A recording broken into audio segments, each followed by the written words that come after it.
Tonight on Nightline, inside Apple. For the first time ever, we open the doors to the factory where all your things begin, where the sleek gadgets that have transformed your lives and revolutionized technology are brought to life.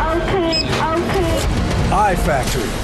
Amid reports of unfair labor practices, petitions calling for ethical iPhones, Foxconn has become an assembly line of controversy with complete access to Apple workers there. I'll tell you what they say about this mysterious place. And walking the line, get an unprecedented glimpse at the birthplace of your iPhone. Meet the people who built it, and maybe you'll just think different about America's most popular and the world's most valuable brand. From the global resources of ABC News, with Terry Moran, Cynthia McFadden, and Bill Weir in New York City, this is a special edition of Nightline, iFactory, inside Apple. Good evening, I'm Bill Weir. So how does a garage startup become the most valuable company in the world? Well, Apple Computer did it by selling 93 million iPhones last year and 40 million iPads. And the only reason they didn't sell more is that they can't make them fast enough. But that relentless demand has raised uncomfortable questions about how these precious objects are made and how the people that make them are treated.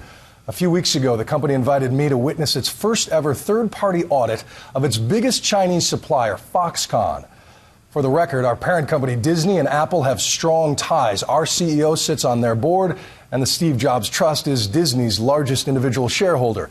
But I only agreed to report exactly what I saw on this, the first look inside the iFactory. We arrive at dawn. Is this the entrance? No idea what to expect, but eager for a glimpse of the mysterious place that builds the stuff that fills our lives. There's our guy. Switch your mic on, please. We're met by a top Foxconn executive who refuses to confirm that inside all these buildings, they're working on top secret projects for Intel, Nintendo, Dell, and many others. There we go. But Apple has allowed him to show me how they build the world's most popular objects of desire.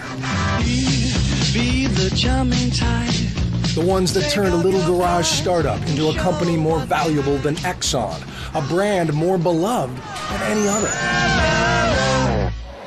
I'm told this is the very first time any reporter from any country has been allowed to see this. We will don static-proof jackets or full bunny suits and take numerous air showers because one speck of dust could ruin an entire line. There is one obvious reason for Apple's legendary secrecy over the years. If the world sees this line, it might change the way people think in this line. Unlike any other product, the launch of a sexy new Apple gadget is a cultural event, and that cult following comes in part from a mystique cultivated brilliantly by Steve Jobs. It's really extraordinary, and I urge you to get your hands on one and see for yourself. I'll admit, I'm among the millions who bought into the idea that these are not just dependable appliances, they are works of art, carefully wrapped in pristine boxes, lovingly sold in museum-like stores. I don't know about you, but when I'm enjoying a delicious steak, knowing where it came from changes the experience. So how many steps are there? Around 141. 141 steps. But it is time now to think different about Apple. Because here it is. This is where your iPhone was born, and these are the people who brought it to life. My name is Bill. Nice to meet you. I'm first struck by how young they are. Not 13 like some of the horror stories I'd heard, but 17, 18. No one looked over 30. I know many came from poor villages out in the countryside with the hope of making $2 an hour, but their haircuts prove that teen style lives everywhere. I was expecting more automated assembly, more robots, but the sleek machines that dazzle and inspire and change the lives of people 8 to 80 are mostly made by hand, after hand, after hand. Behold the camera module for the iPad. Look at how tiny and intricate this is. And get this, with 2 shifts, they can make 300,000 of these in a single day. It takes around 5 days and 325 sets of hands to assemble an iPad, they tell me. And they can turn a raw hunk of aluminum into a sleek design, complete with the bitten Apple logo, at the rate of 10,000 an hour. At the end of this process, I find 27-year-old Xiao Ying, who carves the aluminum burrs from 3,000 apples every shift. What are you thinking about while you're working? A lot of times I think about how tired I am, the mother of two tells me. I think about resting. A supervisor will give the occasional order in Mandarin, but on this line, the machines do most of the talking. While the people work in silence. And they will repeat that motion and hear that fembot voice a few thousand times more before lunch. Their 12-hour shifts are broken up by 2-hour-long meal breaks when they march single file to a massive canteen and pay around 70 cents for a plate of meat and rice. If they eat fast enough, they can catch a few winks back at their spot on the line. The Foxconn executive tells me it's not exhaustion, but a Chinese post-meal tradition. So this is home. How long have you guys worked here and lived here? After 12 hours here, many head home to a nearby dorm room they share with 7 other workers. There is an internet cafe and a soccer field. They even offer classes in English and other studies. But most are here to work. Most left their families to work because back home, there are few good jobs. But beyond the long hours and the relentless rhythm of the production lines, there was something else at Foxconn that made the biggest impression. We will ask the most controversial questions about this place when we come back.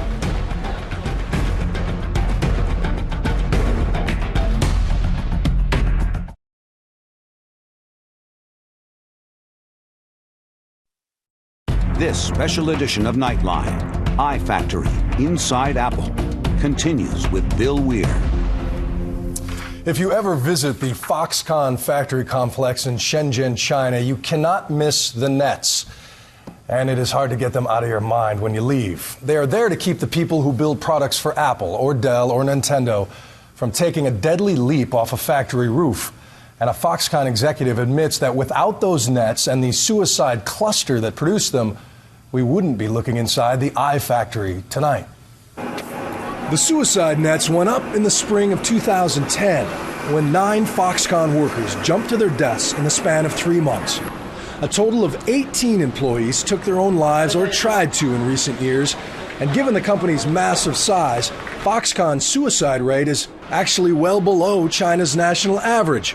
One reason, Louis Wu, our executive host, said it took several months and several suicides before Foxconn and Apple were shaken into action. At the beginning is that we see a few suicides, but we didn't really see that there is a cluster effect right? Until I think either the 5th or the 6th one. He says Apple's number 2 man at the time, Tim Cook, flew to Shenzhen and helped assemble a team of psychological experts who recommended nets to make impulsive souls think twice before jumping. Foxconn also then promised to raise wages, and they opened this counseling center. And why do you think so many happened at the same time? There are many reasons, Counselor Yang Chunhui tells me. Of course, some has to do with management. But they had more to do with the new generation of migrant workers from the rural areas, their state of mind, and how they cope with society. Also, it's hard to make friends here, she says. But it wasn't just the suicides that caught the world's attention. An explosion hit a Foxconn plant in Chengdu. Last year, poorly ventilated aluminum dust led to 2 separate explosions in iPad polishing stations, killing 4, injuring 77. There is, in fact, one labor rights group in the country who claims that they tried to warn you about combustible dust before the explosions. Is that true? Do you have regrets about not doing more sooner? But you ask me, whether, we feel we could have done a lot more or better to avert that explosion. Absolutely.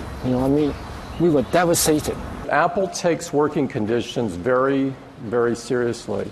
and we have for a very long time. Apple declined my repeated request to interview new CEO Tim Cook, but referred us to his statements at a Goldman Sachs investor conference last week. We don't let anyone cut corners on safety. But now more than ever, they are trying to prove that to the world. Until this year, Apple had never released the names of its suppliers.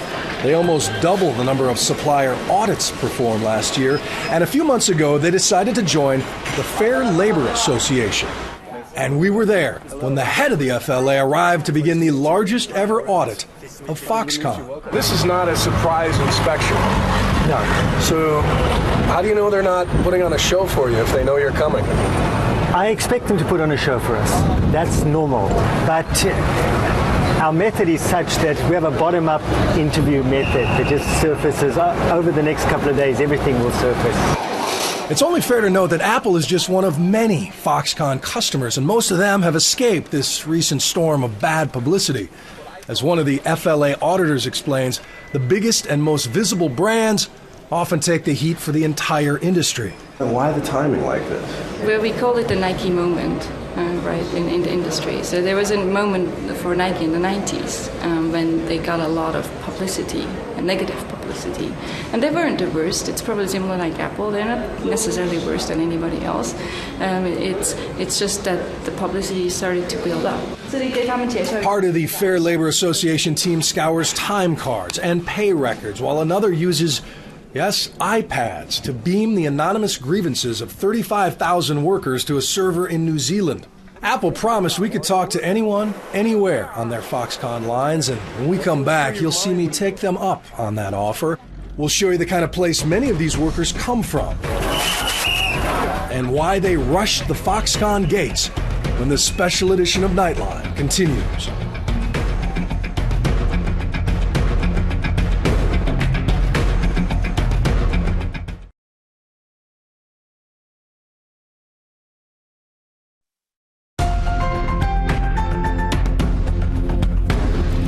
Given the grim headlines about Foxconn in recent years, you might wonder why anyone would ever want to work there. But as our exclusive look reveals, China has very different values when it comes to gainful employment. Monday morning at the Foxconn Recruiting Center, and over 3,000 people have been lined up since the wee hours, all desperate to work for Apple's biggest supplier. Why do you want to work here? I heard the work is hard here, says this 18-year-old, but I want to get some experience. I ask another if she's heard about the notorious suicides at Foxconn. Does that worry you? Does that scare you? I don't think it has very much to do with the company, she says. They wait in a patient mass, hoping to land a starting salary of the promised $1.78 an hour. Unless they work 47 overtime hours a month, the Chinese government will consider them too poor to withdraw any taxes. But to this crowd, that doesn't seem to matter. Desire trumps discipline. It's a stampede. And ignoring police whistles, they rush the gates, eager to wave a national ID card across an electronic reader. Those who hear the satisfying beep are sent in. Those with bogus IDs are silently turned away. The demand for iPhones and other electronics is so high, Foxconn will hire 80% of these people today. Good news to those who travel all night by bus and are ready to move in. After 3 days of training, what Foxconn calls team building, the new hires will be sitting on a production line. So this is home. And many of them will pay $17.50 a month to move into a dorm like this with 7 strangers. To get a sense of how this compares to their homes, we travel to a village outside the industrial town of Chengdu, where a single family might live in a room like this. Oh, that's your heat. Oh, I see. Though they have heard of Foxconn, they've never seen an iPad before. So this is what they make at Foxconn. It's called an iPad. And since the young people left to work in the factories, they say everything is better. So you eat better, you have better clothes, more to do? Yes, they say. Everything. Wow. Meanwhile, back in the Apple lines in Shenzhen, the Fair Labor Association audit continues. You know, people are really pushing this stuff out. Apple paid $250,000 to join this group, and Apple is paying for this audit, making critics worry about a conflict of interest. But Arette van Heerden of the FLA insists that when they publish this report, any whitewash will be obvious. What are you looking for? Behavior, traits, physical characteristics, what? Definitely. One of them is, will they look up even? You know, we come in here, we're outsiders, we're obviously an object of curiosity. And I want to know, can they express that curiosity? Can they steal a glance? I go into facilities where people won't look up and they're really, really intimidated. I'm Bill. Since Apple encouraged us to approach anyone on their lines, we did. What goes through your mind when you do the same thing all day like this? We met people on and off the factory complex. Did you move to here for this job? On and off the record. You can be honest. And it became quickly obvious that a strange American with a camera crew only gets so much candor. So if there was one thing that you could change about your job here, what would it be? But plenty of people like Zhang Ruhua had no problem telling me that the dorms are too crowded and the trees block the sunshine and the food prices are too high. We heard the kind of complaints you'd hear at any factory or college campus. And even though wages have doubled since the suicide nets went up, most everyone complained about low pay. But in China, other than complaining, there's very little they can do about it. Right now, American-style unions don't exist here, but Louis Wu admits in the next few years they could take hold, and that would be major news. Because when 150 non-Apple Foxconn workers had demands in January, they went up to a factory roof and threatened to jump. What happened? Well, I think first of all, it's not because of pay. It's part of the negotiation process. But I'm very happy that everything was resolved. A sobering kind of collective bargaining right there. Yes, absolutely. If Apple came to you and said, out of the goodness of our heart, because we're doing so well, we want to pay everyone who touches an iPad double. Could you do that? Why not? That would be good for the employees, right? And also definitely good for China. And definitely good for us, because we will have more stable workers who would love to work for, our company, because they will get paid a lot more than anyone else. And maybe one day they might be able to actually afford the products they build. When the Fair Labor Association report is released in a couple weeks, of course, we'll have it. And Apple and Foxconn said we could come back to check their progress. Thank you for watching ABC News. Check in with GMA. Jimmy Kimmel is next. Have a great night, America.